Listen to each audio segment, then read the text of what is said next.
Wine, technology, and innovation are a few terms that are synonymous with Northern California. And here in the Napa Valley, pairing those things together is helping to lead farming operations into the future.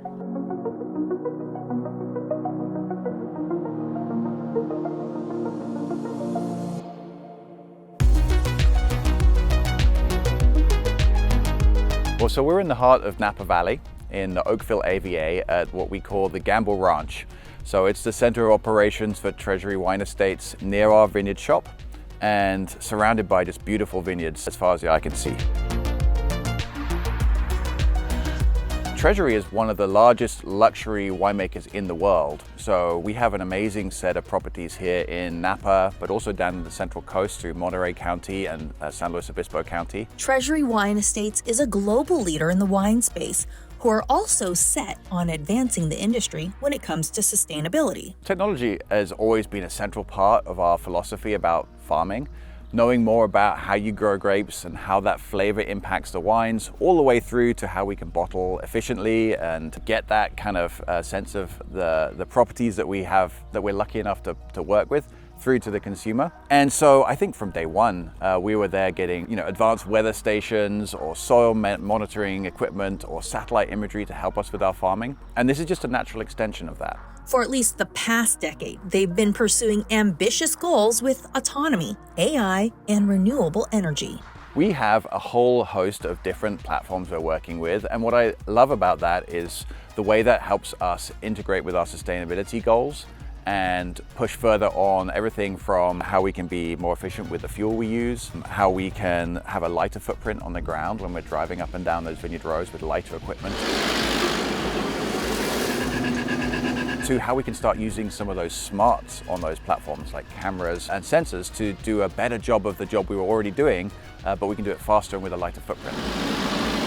We want to make sure that we're at the leading edge of adopting some of these technologies because it gives us the longest term to learn and to adapt and to figure out what the future is going to look like. These are the sensing units that will not only keep everything guidance in terms of in-row, but it also keeps people safe. My day-to-day is focusing on the equipment, making sure that it's ready to go, but also another hat that I wear is what does farming of the future look like at Treasury Wine Estates? Well, just by looking at some of their heavy equipment, it's easy to see these tractors mean business.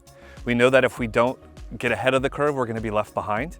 And so we want to make sure that we're focusing again on those three goals: operator safety, our sustainability targets, and then what does farming of the future look like? And with that, we can try these different platforms. As the cream rises to the top, then we can really fine tune our assortment of equipment to accomplish those goals.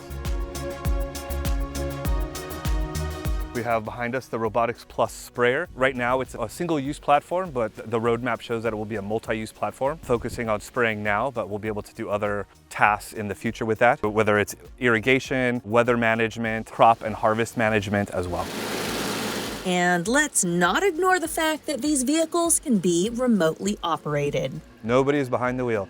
That said, though, it is remote operated, so we always have an operator somewhere off, out of harm's way, fully in control of the machine using a computer or an iPad to control the machines and monitor them throughout the process. Automation is only going to help our workforce and our labor team. It allows us to think of, again, what does operator of the future look like? But we can upskill our existing workforce, and it allows us to do more work in less time.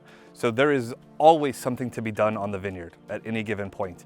So that said, we can keep people from doing the mundane, monotonous tasks, focus on letting the machines do that, while those individuals can do more specific tasks that are one-off jobs. Let's be honest, innovation like this in California just makes sense.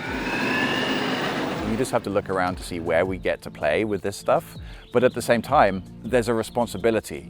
We have a pretty big footprint at Treasury because we have all these incredible brands that people know and they love. But with that comes a huge amount of responsibility to make sure that we can pass this on to the next generation so that you can know when you're buying that bottle of Beaulieu Vineyards Cabernet from Napa Valley that the utmost thought and attention to detail went into it, but also that we didn't ruin the environment for the next generation to come afterwards. So we're very conscious about our water use, our energy use, our recycling drives, our biodiversity in our vineyards. We're also in an amazing time to be alive with the cheapness of sensors and the efficiency of batteries and everything coming together all in one time. So we need to do all the things that we traditionally have done, but more efficiently. We need to do it more safely, and we need to do it in a way that respects the land and allows us to keep doing it into the future.